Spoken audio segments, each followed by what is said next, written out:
Excellency आप और हम, एक्सेलेंसी पश्चिमी, एक्सेलेंसी आप जानते हैं, एक्सेलेंसी हम हमेशा, एक्सेलेंसी समझौते के लिए, एक्सेलेंसी में फिर एक बार।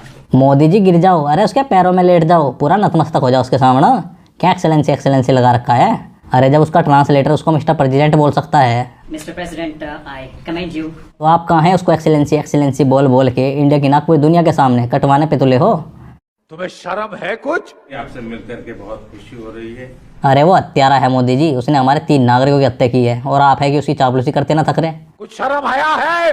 नहीं। There's also a tragic loss of lives of Indian sailors recently, sir. वाह मोदी जी वाह, क्या बेशर्मी है आपकी। मतलब खुद तो आप में हिम्मत ना है ट्रम्प के सामने मुंह खोलने की, और जब एक पत्रकार भारतीय नागरिकों की हत्या पे ट्रम्प से सवाल पूछ रहा है तो आप मुस्कुरा रहे हो।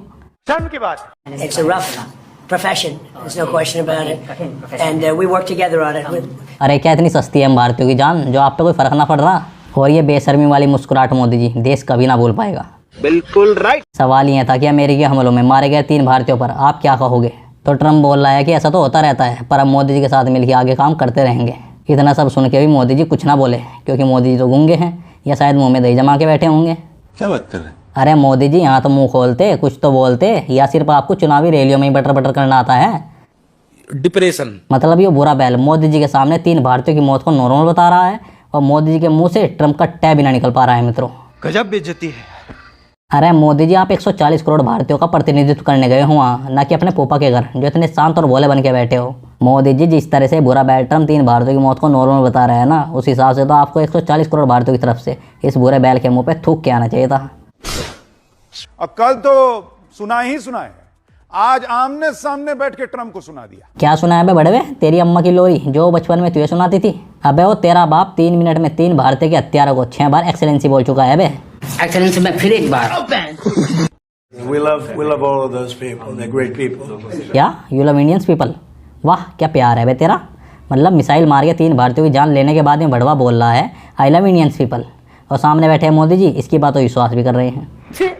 और तुम्हें क्या ही दोस्त दो बड़वे, यहाँ तो अपना ही सिक्का खोटा है। देख प्रेशर पैदा करने का दम भरने वाला आज कैसे तुम्हारे सामने गूंगा बहरा बन के बैठा है। एक्सेलेंसी में फिर एक बार पश्चिम एशिया में शांति बहाल कराने के आपके भरसक प्रयासों का मैं पूरी प्रशंसा करता हूँ। अरे मोदी जी क्या बुद्धि अमित शाह के पास छोड़े गए थे G7 में? पता नहीं। मतलब क्या आपको पता ना है कि पश्चिम एशिया में अशांति किसने फैलाई थी? अरे इसे बुरे बैल ने तो फैलाई थी। और अब जब ईरान ने इसकी पिंडी पीट के इसकी बुद्धि सेट कर दी तो इसने हार मान के कर लिया शांति समझौता, और तुम हो कि एक अंधभक्त की तरह इस बुरे बैल की प्रशंसा के पुल बांधे जा रहे हो। So you look at this man, I'll give you a lesson. He's the most beautiful looking man. He looks so nice, he's like an angel. But actually, he's as tough as he's a killer. I don't want to... कि मोदी जी से बता दिए कि कैसे तुम्हारी सरकार ने NEET paper leak करा के 12 भारतीय बच्चों की जान ले ली। Oh my God.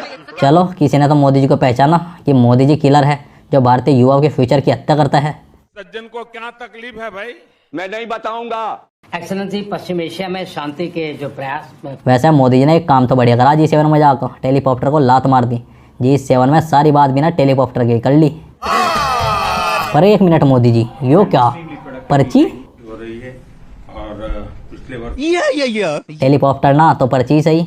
वाह मोदी जी वाह, अब हमारे इंडिया में 2 पर्ची वाले बाबा हो गए, एक धीरेन्द्र शास्त्री और एक मोदी बाबा झोले वाले।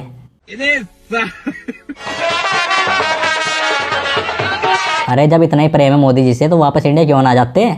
अमेरिका में बैठ के क्यों अपनी ऐसी करा रहे हो मोदी के एनआर भक्तों? एक बार आ जाओ वापस इंडिया रहने, फिर देखो कैसे तुम मोदी जी के अमृतकाल में अमर होते हो जैसे इंडियंस हो रहे हैं। लवड़े न भोजन। मुझे मोदी जी से मिलकर बहुत ही ज्यादा अच्छा लगा है। मैं एक साइंटिस्ट हूँ। तो बहन तो अमेरिका में क्या कर रही है? वापस आ जाना, फिर रोज मोदी जी से मिलती रहना, और मोदी जी जो खोज किए हैं उस पर रिसर्च भी कर लेना, जैसे नाली से गैस बनाना और बादलों से रेडार को चकमा देना। और तो और मोदी जी ने अब तो बहुत सुविधा कर दी देश में, आप एक बार आओगे तो वापस न जा पाओगे। ऐसा ना है कि आपका मन लग जाएगा इंडिया में ना।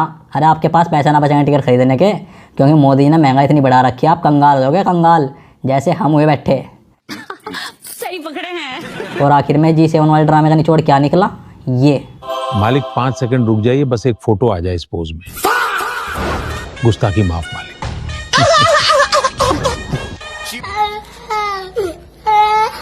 चुप, बिल्कुल चुप। हिम्मत कैसे हुई तेरी मुंह खोलने की? मैं नहीं बताऊंगा।